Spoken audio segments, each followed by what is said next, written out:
Hi Hot Toys collectors, it's the Clipper King back again for another Hot Toys review, and this time it's the Hot Toys Iron Man Mark IV.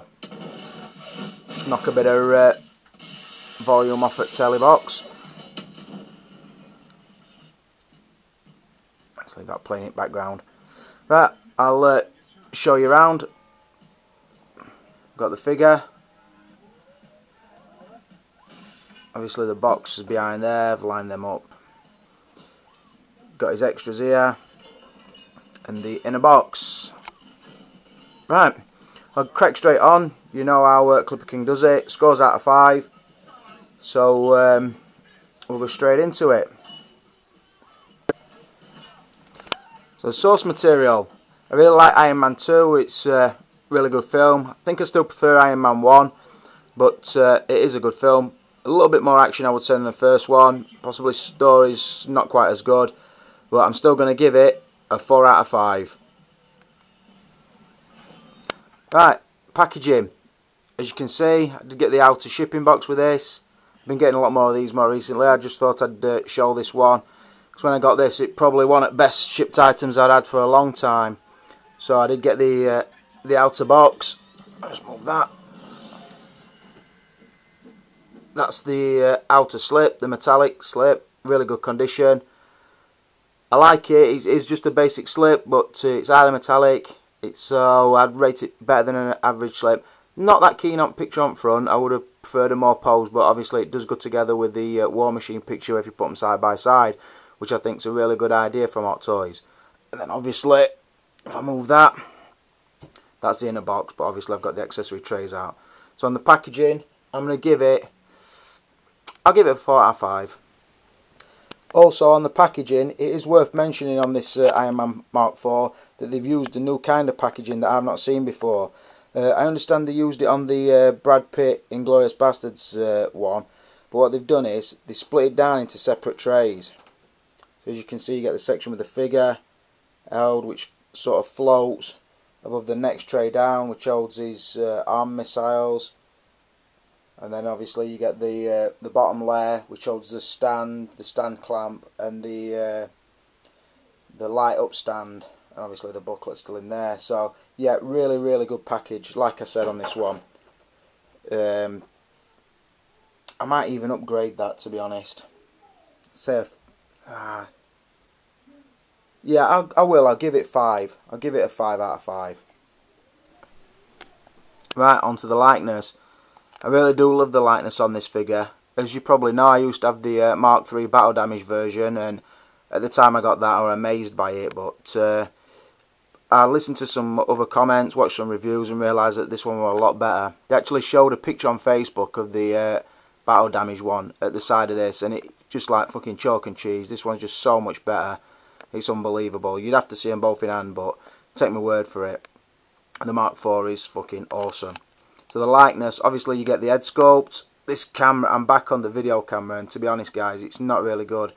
Callum decided to drop his fucking iPod Touch at school the other day, so he's left us both fucked. So I'll see what I can do with this.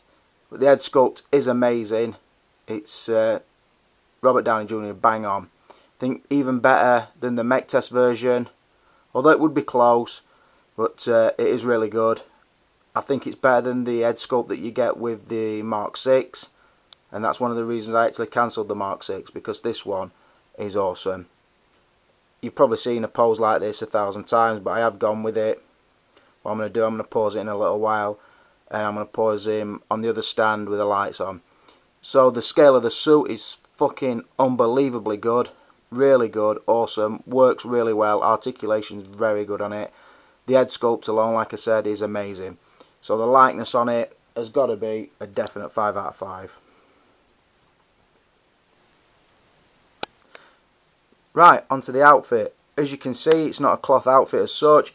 It is all plastic sculpted material wrapped around to look like the suit in the film. Obviously, that's what they're going to do with a robot style figure. Hood said the paint job is fucking fantastic.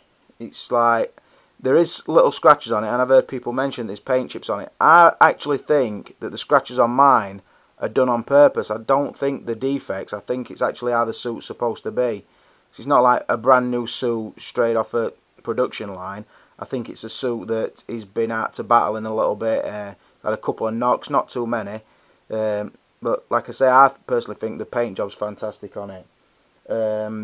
Yeah, just awesome. I would like to see how accurate to the film it is, because I can't see a problem with it. The one I've got, the suit all functions well. The back flaps are good. They lay flush. I'll tell you, man. A lot of people's didn't lay flush. Mine luckily do. The car flaps work perfectly. I don't mess about with them a lot anyway, but yeah, I was lucky I got one of the good ones. So I did hear there were a few defects with some of these, but luckily I didn't get one of those. So the outfit on it has got to be, for looks and quality, although it's a little bit lightweight, I'm still going to give it a 5 out of 5. Right, on to articulation. As you can see, I've changed the pose. I've gone with the highlights, the chest light, the light in the hands, and also the light on the stand, just to show you how you can change the pose on this figure. You can have it stood in a pose or in a flying type pose. Anyway, the body will do pretty much what you want. Obviously you've got to treat it with care, but the articulation on this is really good for a robot figure. A lot better than the Mark III battle damage, like I said before. Yeah, not like I said, the head articulation again let down a little bit when the helmet version heads on. Not too bad when the Tony Stark heads on, but everywhere else it's pretty good. And like I said, the flaps on mine turned out to be pretty good. So the articulation, I'm going to take into account that it's a robot figure. I'm going to give it a 5 out of 5. Right, onto the extras. When you open the box, this one does look like it's got a lot of extras, and I suppose it has in a way, but a lot of the things that you do get with it are things that you would sort of add on to the suit. So like a good, I'll lift these up, you get quite a good array of hands, the collar section for the Tony Stark head. You do get the donut on the box. You probably can't see this very clear because I've got light on. You get the missile section that clips onto his arms in there, and then you get 2 stands. And anybody who's just watched the Falconer video knows that Clipper King's fucking bored to tears with these standard stands. But what they've done on this one, they give you the standard stand if you want to use it, which I do, funnily enough, on this figure, because I like to keep it the same height as the War Machine.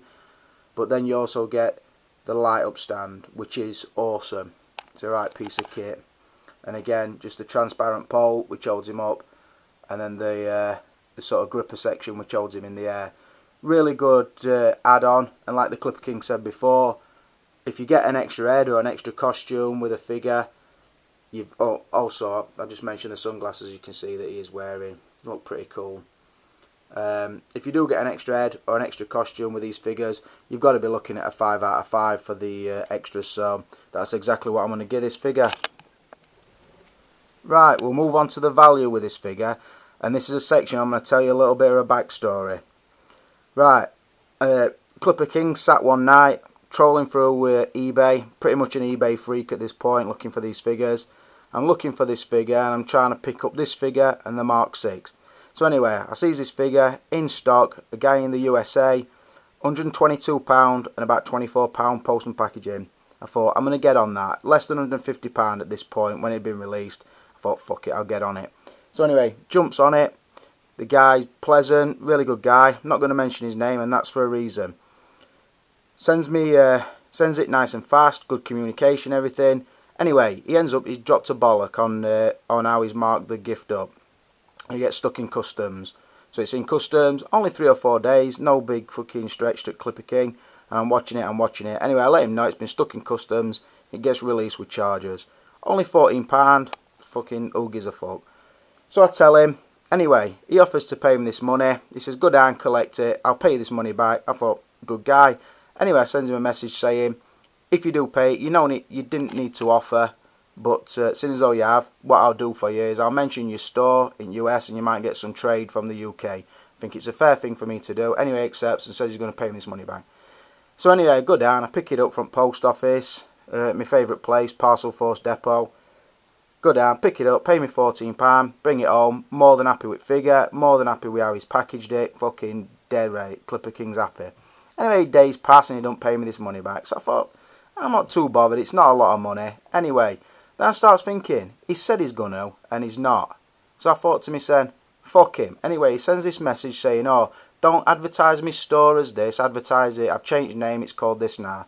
I thought, don't piss up Clipper King's back and tell him it's raining. Because you've chatted shit, you've said you're going to pay this money, Ant, so I'm going to pleasantly invite you to go and fuck off. I thought, no, if he'd have done it like he said he would, then I'd have fucking given him a shout out. But all I can say is, he can now toss my salad and make sure he puts extra jelly on it. So, there you go. I hope you're watching this review and you realise, don't talk shit to Clipper King, because he will not let it slide. Right.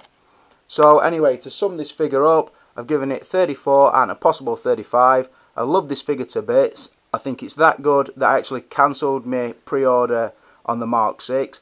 Starting to regret that a little bit now, if I'm honest, but Clipper King's got plenty of other fish to fry. So I'm happy with what I've got. I might look at getting the Mark 6 later, maybe the Mark 5, not too sure, but as the collection goes, I'm loving this figure in it. So all I'll say, shout out to all my regulars, everybody who's commenting to me, thanks a lot. Sorry sometimes I forget your name, sometimes I mention the same people, but that's because they're the people I talk to most. But loving everybody who leaves comments, all the new subscribers. Have a watch back through my old reviews, there's some little gems in there I think. This is Clipper King, and I'm out of here.